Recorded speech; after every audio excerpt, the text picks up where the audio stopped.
கர்த்தருடைய நாமத்திற்கு மகிமை உண்டாகட்டும். Praise be to the name of the Lord.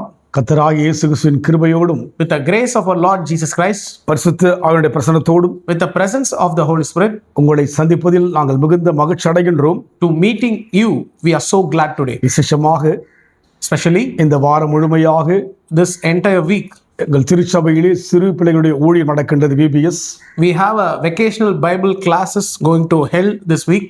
அதற்காக நீங்கள் ஜெபித்துக் கொள்ளுங்கள். Pray for that ministry also. சிறு பிள்ளைகள் இடத்தில் வருவதற்கு தடை பண்ணாது என்று சொல்லி பார்க்கிறோம். As Jesus said, give way to the children to come.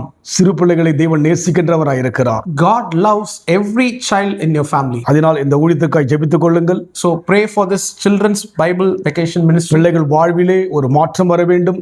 God should bring a change in that child's life. நாங்கள் பல வருஷமாக இந்த ஊழியத்தை செய்து கொண்டு வருகிறோம். For many years and every year we are doing this ministry. அதன் மூலமாக நாங்களும் ஆசீர்வதிக்கப்பட்டிருக்கிறோம். Through doing that ministry we are getting blessed, அந்த பிள்ளைகளும் ஆசீர்வதிக்கப்பட்டிருக்கிறார்கள். and the children are also getting blessed. அதனால் அதற்காக So for that, ஜெபிக்கும்படியாக pray for that. உங்களை இயேசுவின் நாமத்தினால் அன்பாய் கேட்டுக்கொள்கிறோம். I am requesting you in the Lord's name. இந்த வேளையிலும் கூட நாம் தியானிக்கும்படியாக Today also let's meditate on God's word. கலாத்தியர் 6ஆம் அதிகாரம் Galatians chapter 6 9ஆம் வசனம். verse 9.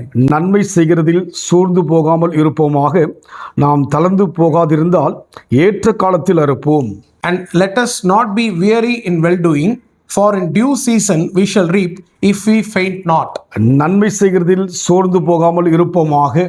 Let us not be weary in doing well. இந்த உலகத்தில் எல்லோரும் நன்மை செய்கிற மக்களாகத்தான் இருக்கிறார்கள். You can look from this world, every individual has some kind of doing good to others. என்னென்ன விதங்களிலே என்னென்ன செய்ய வேண்டுமோ அத்தனையும் அவர்கள் நன்மை செய்து கொண்டுதான் இருக்கிறார்கள். Whatever way they can able to do, they are performing some kind of good things to others. ஆனால் வேதத்தில் என்ன சொல்லப்படுகிறது? But what the Bible says, நன்மை செய்கிறதிலே சோர்ந்து போகாமல் இருப்போமாக. and it says, if we faint not, it says, நம் வாழ்க்கையிலே நன்மை செய்வோம், சோறு வந்துவிடும்.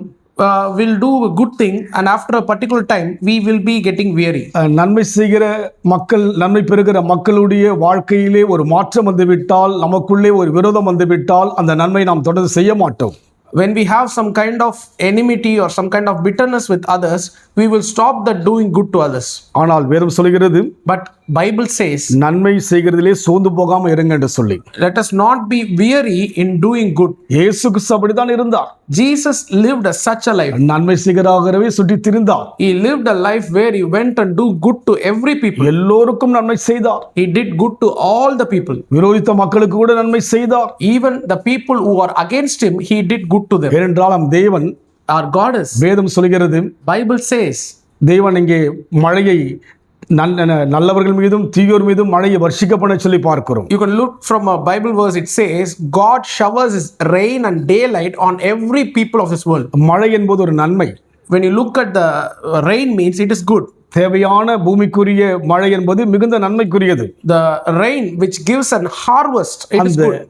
மழை என்கிற நன்மை The rain is a good. நல்லவர்களுக்கும் கடந்து வருகிறது. It will go to a good people land also. தீயோருக்கும் கடந்து வருகிறது. It will go to a bad people also. காரணம் தேவன் நன்மையின் தேவன். Reason, our God is a God of goodness. உலகத்தை உண்டாக்கினவர், He created this world. நன்மையை தன்மையுள்ளவர். He is a good God. அதனால் So அவருடைய வார்த்தை, his word, நன்மை செய்வதிலே சோர்ந்து போகாமல் இருப்போமாக.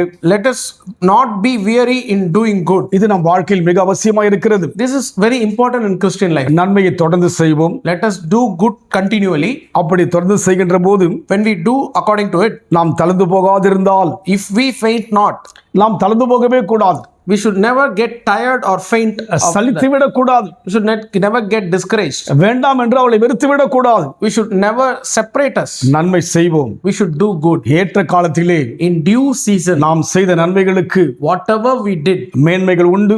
we will be rewarded. நாம் செய்த நன்மைகளுக்கு Whatever good we did, அற்புதம் உண்டு. we will have a wonders. நாம் செய்த நன்மைகளுக்கு Whatever good we did, அதிசயம் உண்டு. there is a miracle. கிரகிக்க கூடாத பெரிய காரியம் எல்லாம் உண்டு. Unsearchable thing will come into our life. எப்படி செய்ய வேண்டும்? How we should do. நாம் சோர்ந்து போகாமல் செய்ய வேண்டும். We should not get weary. தளர்ந்து போகாமல் செய்ய வேண்டும். We should not get faint. இந்த அனுபவம் கடினமான அனுபவம் தான். This experience is little tough. நாம் இதுவரைக்கும் அநேகருக்கு நன்மை செய்திருப்போம். We did many good to others. அவர்கள் மூலமா ஏதோ ஒரு வேதனை அடைந்து விட்டால், When we receive some kind of harm from அவர்கள் them, மூலமாய் ஒரு வெறுப்பை பெற்றிருந்தால், when we receive some kind of bitterness from them, நன்மையை நாம் இன்றைக்கு செய்யாதபடிக்கு இருந்திருப்போம். we will stop that goodness to them. இந்த வார்த்தையின் மூலமாக But through this verse, தொடர்ந்து நன்மை செய்வோம்.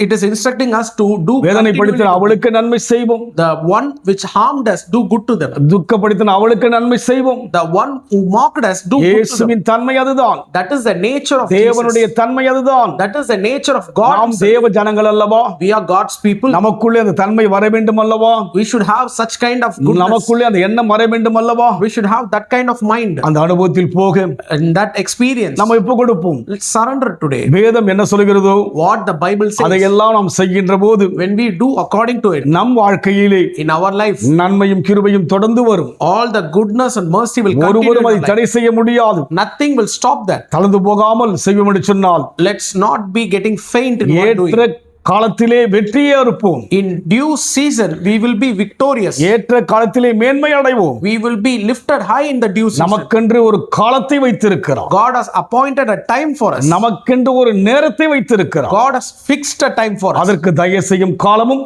Yes, the compassion time குறித்த நேரமும் வருகிறது. and the appointed time has come. நான் நன்மை செய்வதிலே Surely I will do கலந்து good to them. போகாதபடிக்கு Let us not faint on that. வாழ ஒப்பு கொடுப்போம் என்று ஒப்பு கொடுப்போமா? Let us surrender for that too. அன்பின் ஆண்டவரே, Dear Father, உம்மை நன்றியோடு கூட ஸ்தோத்திரிக்கிறோம். we are thanking you இது for எவ்வளவு நல்லவர் ஐயா. how good you are. நல்லவரே, Yes, good God. என்னையும் நல்லவனாக்க விரும்புகிறீரே துதிக்கிற ஐயா. Thank you for making me good people. நான் உம்முடைய பார்வையில் நல்லவன் அல்ல.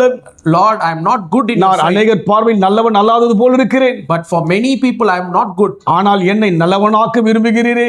But you want me to be good. உமக்கு நன்றி செலுத்துகிறோம். I thank you for that. நான் தொடர்ந்து நன்மை செய்வேன். Help me to continually do சோர்ந்து good. போகாமல் நன்மை செய்வேன். Without weary, I am helpful to do கலந்து good. போகாமல் நன்மை செய்வேன். Without faint, help me to do good. அதற்குரிய கிருபையை தாரும். Help us for that. என்னை தகுதிப்படுத்தும். Help us to be honored. ரீபால சந்தரது rupiya. I thank you, Lord, for இந்த வாழ்க்கையே that. In this life, ஒரு வெற்றியுள்ள வாழ்க்கை. help me to live a இந்த victorious அனுபவமே life. This experience, சுகத்தை பெறுகிற காரியம் ஐயா. I can receive health. நடத்துங்க.